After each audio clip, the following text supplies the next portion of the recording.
दोस्तों, इस समय मैं युवा रहने का राज की बात करूँगा। युवा रहते हैं कैसे? तो मैं इस समय एक किताब पढ़ रहा हूँ, इकिगाई। इकिगाई बहुत ही फेमस किताब है, बेस्ट सेलिंग किताब है और मैं चैप्टर वाइज़ पढ़ूँगा। तो हम पहला चैप्टर है जिसमें लिखा है कि युवा रहने का राज क्या है। तो इसमें कई चीज़ें बताई जाती हैं, क्या-क्या हैं, तो मैं आपको इसके बारे में बताता हूँ, ठीक है? तो इतना बड़ा चीज़ है कि मैं याद नहीं कर सकता, तो इसमें कई चीज़ें हैं। जैसे पहली जो बात करते हैं वो कहते हैं रिटायरमेंट की कोई उम्र नहीं होती, ठीक है? तो रिटायरमेंट की कोई उम्र नहीं होती, इसका मतलब ये है जैसे आप जॉब कर रहे हैं, आप रिटायर हो जाते हैं तो उसके अलावा भी बेहतर है। तो उसके लिए क्या है? उद्देश्य की संतुष्टि मिलनी चाहिए, जीवन का अर्थ सक्रियता से युवा बने रहें, पसंदीदा कार्य करते रहें।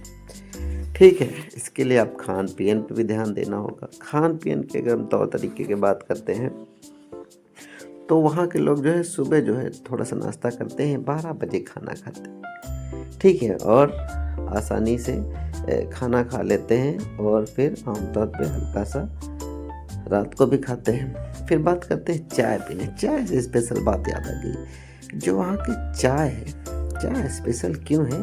देखिए, हम लोग बहुत चाय पीते हैं, हमारे देश में बहुत ढेर सारी चाय पी जाती है, लेकिन वहाँ की चाय की स्पेशल बात ये है कि वहाँ बिना चीनी और बिना दूध की चाय पी जाती है। और लोग यहाँ भी पीना शुरू कर दें क्योंकि उन्हें पता चल चुका है कि बिना चीनी और बिना चाय के जो है बेहतर अच्छी चाय होती है, वो डबल बेनिफिट करती है। और फिर पैदल चलने की बात कर लेते हैं। जिम जाते हैं, हल्का व्यायाम करते हैं, बहुत कठोर सा व्यायाम नहीं करते हैं, ठीक है?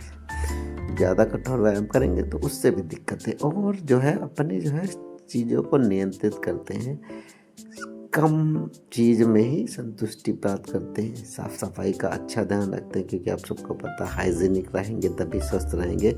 अगर आसपास गंदगी भरी रहेगी तो आप स्वस्थ नहीं रह सकते, ठीक है?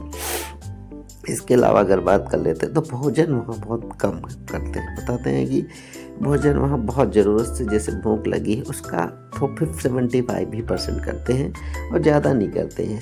सिर्फ शराब का सेवन बहुत ही कम किया जाता है, ठीक है? इसके अलावा अगर हम बात कर लेते हैं, अगर हम सीमित सामग्री में जीवित रहने की बात करते हैं तो उससे भी है कि बहुत उम्मीद नहीं है कि इतनी सारी चीज़ें ये हो।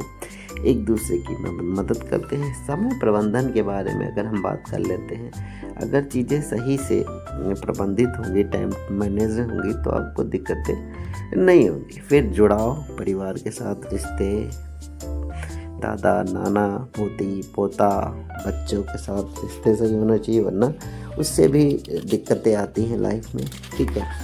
आगे बात करते हैं तो फ्रेंडशिप करो, समाज सेवा करो, कठिन परिस्थितियों में मिलकर रहो, सामूहिक मासिक चंदा, तनाव रहित जीवन जीने, दूसरों की मदद करें। तो ये कई चीज़ें जो हैं पहले चैप्टर में बताई गई हैं युवा रहने का राज। तो अगर हम बात कर लेते हैं तो इसमें 3-4 चीज़ें बहुत ही बेहतरीन हैं, मैं आपको बताऊंगा।